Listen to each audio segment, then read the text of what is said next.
Everyone has a photo they never posted. Not because it turned out bad.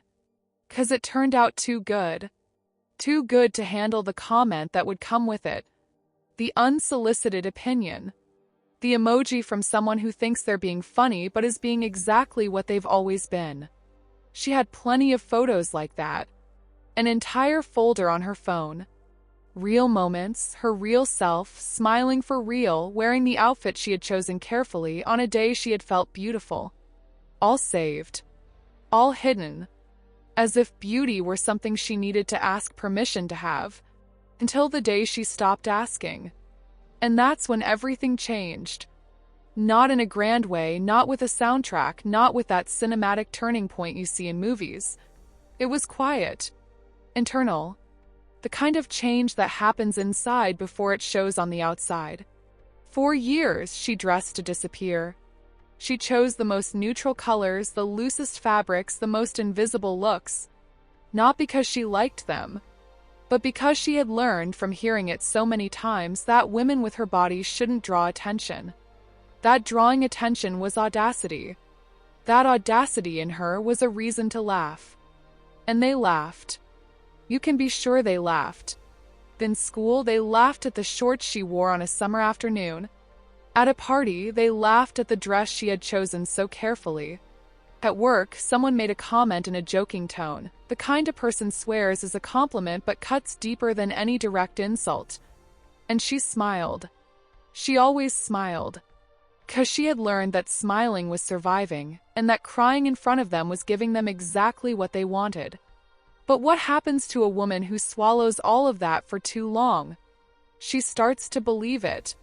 She starts to think they're right. That she is the problem. That if she changed her body, then she'd finally be allowed to exist lightly, to enjoy getting dressed, to take up space without apologizing.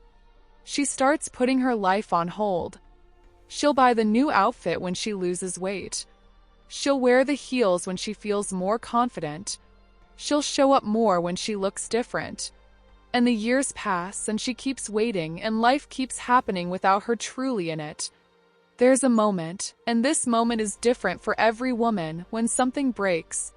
But not from sadness. From exhaustion. An exhaustion so deep it reaches a point where continuing to pretend costs more than facing the truth. For her, that moment came on an ordinary morning.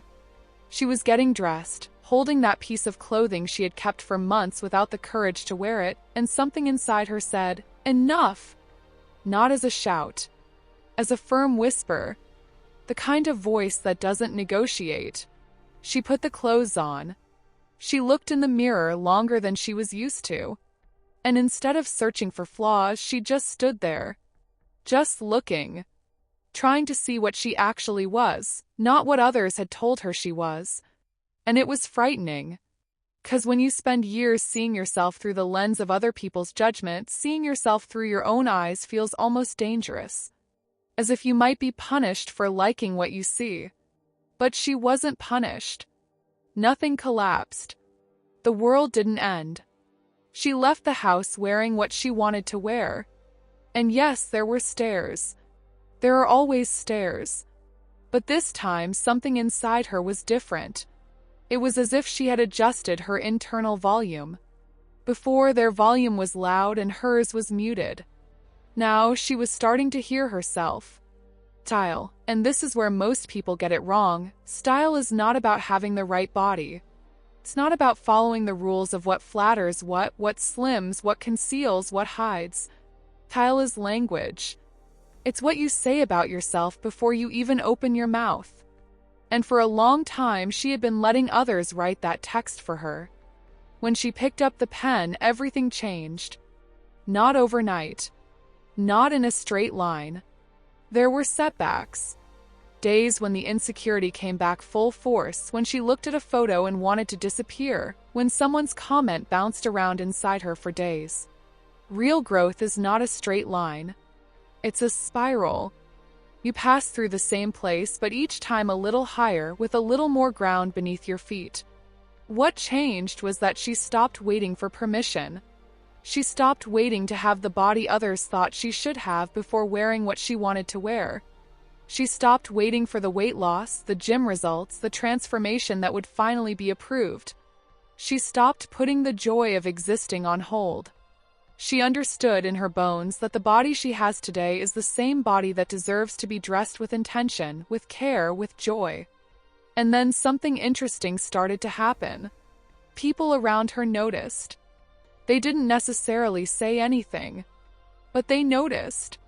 There's a different energy in a woman who dresses for herself, who walks into a room without apologizing for her own presence, who chooses a color because she loves that color, not because someone told her that color was allowed for her. She began to take up space. Not aggressively, naturally, like water finding its level. And those who laughed? Some went quiet. Not because she confronted them, not because she won some argument, but because a woman who learns to see herself through her own eyes stops needing validation from those who never truly saw her. And when you stop needing it, their power disappears. Simple as that. Getting dressed became something else for her. Stopped being a battlefield and became a conversation. A conversation between her and herself every morning. What do I want to say today? How do I want to feel? Which version of myself do I want to bring into the world? That is style. It's not a size. It's not a measurement. It's not anyone's approval. It's a woman who looks in the mirror and, finally, doesn't need an hour of convincing to believe that what she sees deserves care. She opened her phone's folder, chose her favorite photo, the one she had kept hidden with the most fear, and posted it. No long caption. No explanation. No apology for her own existence. And she didn't sit there waiting for the comments. 'Cause when you learn to see yourself, you stop giving so much space to those who chose not to. And that, more than any outfit, is what stays with you.